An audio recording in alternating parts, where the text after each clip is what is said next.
Salve, salve, nação rubro-negra, aqui Marquinhos Assunção, chegando nessa quinta-feira para trazer as últimas informações e as principais notícias do rubro-negro mais querido do Brasil e do mundo, o Clube de Regatas do Flamengo. Antes da gente começar o giro de notícias do Mengão, eu peço a você, rubro-negro, que ainda não é inscrito no nosso canal, que se inscreva, que deixe o like, que compartilhe os conteúdos nas redes sociais e que, por fim, você ative o sininho das notificações para que o YouTube possa notificá-lo de tudo que estiver acontecendo de novidade aqui no nosso canal. Dito isso, vamos às notícias do Mengão.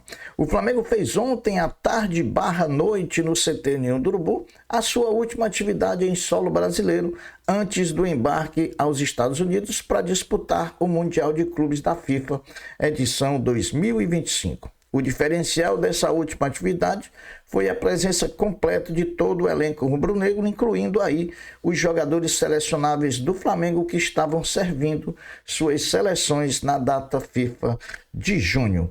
Ontem, na última atividade, praticamente todo o elenco trabalhou com Felipe Luiz, somente jogadores como Alexandro e Arrascaeta poderiam não fazê-lo porque teriam que fazer um trabalho regenerativo na academia, porque foram titulares por suas seleções na rodada final da data FIFA de junho. Inclusive, Arrascaeta parece que nem no CT foi. Chegaram do Uruguai, ele e Varela, e ficaram esperando o Flamengo no aeroporto, porque não daria tempo, né? Então, segue o jogo. Importante ressaltar que o Flamengo não perdeu nenhum de seus jogadores que serviram suas seleções na data FIFA de junho. Pelo contrário, praticamente confirmados que ganhamos 2 reforços, De La Cruz e Gonzalo Plata. Ambos deixaram o departamento médico do Flamengo zerado, virando todos opção ao treinador Felipe Luiz. Isso é que é bacana. E o Flamengo, depois de finalizar a última atividade na tarde e noite de ontem no CT Ninho do Urubu, saiu do CT por volta das 20h10, com destino ao aeroporto do Galeão, embarcando para os Estados Unidos por volta de 23 horas, devendo chegar no destino mais ou menos 8 horas da manhã, horário americano. Ao todo, a delegação do Flamengo estava composta por 75 pessoas, conforme informação do jornal o Globo. Desses 75 pessoas, 31 são jogadores e o restante é composto por profissionais do futebol, como membros da comissão técnica, departamentos médico, físico, fisiológico, roupeiros, massagistas, seguranças. Na delegação não havia dirigentes do clube presentes nessa viagem. Eles podem ir, mas vão ir em outra situação, não juntamente com a delegação do Flamengo. Veja agora a lista dos relacionados por posição dos jogadores que viajaram aos Estados Unidos ontem. Na verdade, o Flamengo inscreveu 35 jogadores, 31 viajarão para os Estados Unidos, 4 ficarão no Rio de Janeiro, só que ontem só embarcaram 29. Confusão é essa, Marquinhos? Porque o Matheus Gonçalves e o João Vitor, que foram relacionados, que estavam servindo a seleção sub-20 lá no Mundo Árabe, saíram lá do Mundo Árabe direto para os Estados Unidos, onde já estavam lá. Aliás, já estão lá esperando a delegação do Flamengo chegar. Então, vamos trazer aqui a lista dos 35 nomes que foram relacionados e inscritos para o Mundial. Desses 35, 4, Lohan, Guilherme Gomes, Pablo Lúcio e Daniel Salles ficam no Rio de Janeiro. Portanto, vamos lá. Goleiros: Rossi, Matheus Cunha, Diogo Alves e Léo Nanete. Laterais: Alexandro, Ayrton Lucas, Matias Vinha, Wesley e Varela. Zagueiros: Danilo, Léo Pereira, Léo Ortiz, Cleiton e João Vitor. Meio-campistas: Everton Araújo, Jorginho, Pulgar, De La Cruz, Gerson, Matheus Gonçalves, Alan, Arrascaeta e Joshua. Atacantes: Wallace Ian, Gonzalo Plata, Michael, Luiz Araújo, Juninho, Cebolinha, Bruno Henrique e Pedro. Então, como vocês viram, na lista dos inscritos para o Mundial conta o meio-campista Gerson, que está aí em fase final para deixar o Flamengo. Lógico que o Gerson iria. Afinal de contas, o Gerson é jogador do Flamengo, tem contrato em vigência, não teria lógico o Flamengo deixá-lo fora, mesmo sabendo que ele pode deixar o Flamengo ao final do Mundial. Dito isso, antes do embarque da delegação no Galeão, né, com destino aos Estados Unidos, a nação rubro-negra, como costumeiramente faz em viagens para disputas de competições de grande porte ou de decisões de campeonato, realizou mais uma vez o Aeroflá. Recebeu o Flamengo nos braços, entregou o Flamengo dentro do avião nos braços, como ninguém sabe fazer melhor como a torcida do Flamengo. A festa do Aeroflá começou logo na saída do CT de Urubu, onde os 2 ônibus do Flamengo, acompanhados de batedores da polícia, foi seguido por inúmeras motos, inúmeros carros que em carreata, em motociata, vieram desde o ninho do Urubu, 30 e tantos quilômetros até o aeroporto do Galeão, acompanhando a delegação do Flamengo, né? Ao chegarem no aeroporto, aí, meu amigo, foi uma festa só. Muita dificuldade para passar, os torcedores subindo em cima do ônibus com bandeira, fazendo muita festa, gritos de muito apoio à delegação do Flamengo, mas também gritos de muito protesto em relação ao jogador Gerson, que feriu muito a torcida do Flamengo, diga-se de passagem, mas vamos com ele para o Mundial sem problema nenhum. E no final, o que vale é o amor que essa torcida tem por esse clube, né? O que vale no final é isso. Acho que faltou um pouquinho disso para o Gerson. Sem querer aqui julgar a atitude do Gerson, até então não tem atitude nenhuma, porque não caiu dinheiro nenhum na conta do Flamengo, né?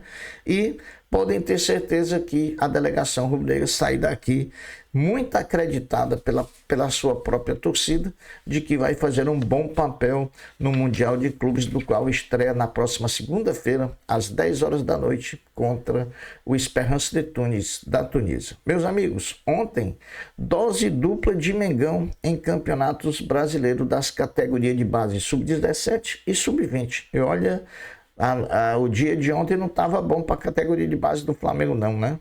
Sofremos 2 derrotas, tanto no sub-17 quanto no sub-20. No sub-17, à tarde, jogando na Vila Belmiro, o Flamengo sub-17 em jogo da 5ª rodada do Campeonato Brasileiro da categoria, depois de iniciar ganhando o jogo por 1-0 com um gol do Ryan Roberto de pênalti, o Flamengo levou a virada por 2-1, perdendo para o time santista. O Flamengo sub-17, em 5 partidas no Campeonato Brasileiro, perdeu 3 e venceu 2, né? E agora o próximo jogo é na próxima quarta-feira, dia 18 de junho, jogando na Gávea contra às 15 horas, né? Contra o Bragantino. Já o sub-20 recebeu no Luso Brasileiro, estado da Portuguesa Carioca, o Corinthians de São Paulo, né? E também perdeu por 2-1, só que o segundo gol do Corinthians foi incompleto impedimento, né? Mais uma vez o Flamengo foi prejudicado. Mesmo assim, não jogou o futebol que a gente esperava para poder ganhar o jogo, fazer os 3 pontos e se aproximar da liderança da competição. O Flamengo sub-20 volta a jogar pelo Campeonato Brasileiro também na próxima quarta-feira, dia 18, às 15 horas, somente não é no Rio de Janeiro, é contra o Atlético Goianiense lá em Goiás. Meus amigos, reunião ontem, quarta-feira, na sede da Federação Carioca de Futebol, FEF, definiu o formato e o tamanho que terá o Campeonato Carioca de 2026.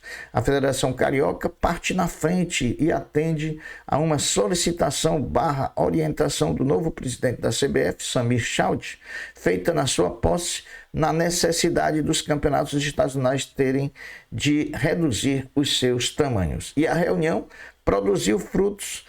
Traremos agora as decisões tomadas na reunião de ontem da Federação Carioca, que não foi o arbitral, mas foi uma reunião para definir para definir os rumos do Campeonato Carioca 2026. Primeiro, foram aprovadas a redução de 16 datas para 10 datas no Campeonato Carioca a partir de 2026. O formato da competição terá 2 grupos de 6 clubes, cada um grupo enfrentando o outro. Portanto, serão 6 rodadas nessa primeira fase. Os 4 melhores, 2 de cada grupo, avançam às quartas de final. As quartas de final. Não, os 4 melhores não. Os 4 melhores de cada grupo avançam às quartas de final. 4 de um lado, 4 de outro, né? E classificam-se 4 para as quartas de finais, que será jogada em partida única. Já as semifinais da competição, teremos jogos de ida e jogos de volta. E a grande final será em jogo único, partida única para a grande final. Início do Campeonato Carioca será no dia 21 de janeiro. Portanto, 21 de janeiro, um mês certinho após o encerramento da temporada do futebol brasileiro. E aí eu pergunto, e as férias dos jogadores não vão ter? Pode ter certeza que vem polêmica aí no Campeonato Carioca no início da temporada. Lembrando que na próxima ano a temporada também é complicada, porque é ano de Copa do Mundo.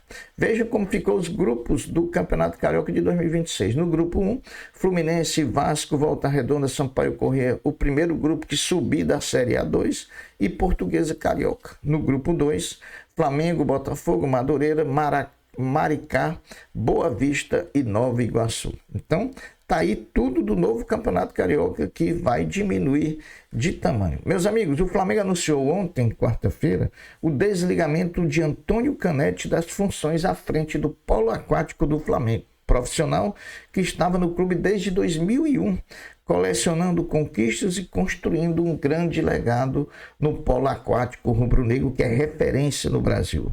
Quase que simultaneamente, ao anunciar a saída de Antônio Canetti, o Flamengo também anunciou de pronto o seu substituto, que é o espanhol Salvador Gomes, novo treinador, com 7 participações em 7 edições de Jogos Olímpicos. O espanhol chega para liderar os craques do gorro do Mengão, os craques do polo aquático rubro-negro.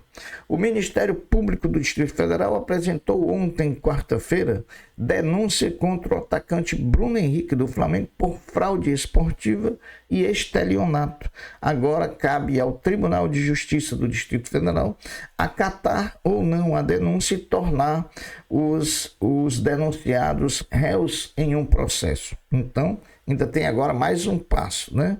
E só falando, o Estrela Amadora, time de Portugal, devedor do Flamengo confirmado, rebateu a nota oficial que o Flamengo lançou, questionando as atitudes protelatórias do time português para não pagar o Flamengo. Olha, o presidente do Estrela Amadora e o próprio Estrela Amadora estão tentando justificar o injustificável. Tá devendo, meu amigo? Paga. Tá devendo? Paga, né? É simples assim. Hoje, quinta-feira, dia 12 de junho, dia dos namorados, vai ter rodada do Campeonato Brasileiro. A última antes da parada do Campeonato Mundial, né? Serão 6 jogos, já que 4 jogos dos times que estão na disputa do Mundial foram adiados. Então terão 6 jogos. Desses 6 jogos, nós destacamos 2 aqui como mais importantes, principalmente para o Flamengo. Afinal de contas, jogam Bragantino e Bahia, lá em Bragança Paulista, e jogam Vitória da Bahia e Cruzeiro, lá em Salvador. Por que é importante para o Flamengo? Porque caso haja vitória de Bragantino ou de Cruzeiro, o Flamengo perde a liderança do Campeonato Brasileiro, mesmo ficando com um jogo a menos. Em caso de empate nos 2 jogos, ou de vitória de Bahia e de Vitória da Bahia, o Flamengo vai passar o Mundial de Clubes todinho ainda na liderança da competição. Bom, meus amigos, o Mengão deve estar chegando daqui a pouquinho lá nos Estados Unidos, e aí sim vai começar o Campeonato Mundial de Clubes para o Flamengo. Muito otimismo para que o Flamengo possa fazer uma grande campanha, com grandes exibições, e dessas grandes exibições resultem em grandes vitórias capazes de levar o Flamengo até o melhor lugar do topo, que é o título de campeão. É exagero achar que o Flamengo pode ser campeão de jeito nenhum. Só quem não pode ser campeão é quem não está lá. É o Vasco, é o Corinthians, é o São Paulo, é o Atlético Mineiro, o Cruzeiro, o Inter e o Grêmio. Mas o Flamengo, que está lá, vai para ganhar esse título, pode ter certeza disso. Meus amigos, eu vou ficando por aqui, deixando um até breve, um até logo, dizendo fiquem todos com Deus, porque eu sempre estou com Ele. Saudações rubro-negras. Fui. Tchau.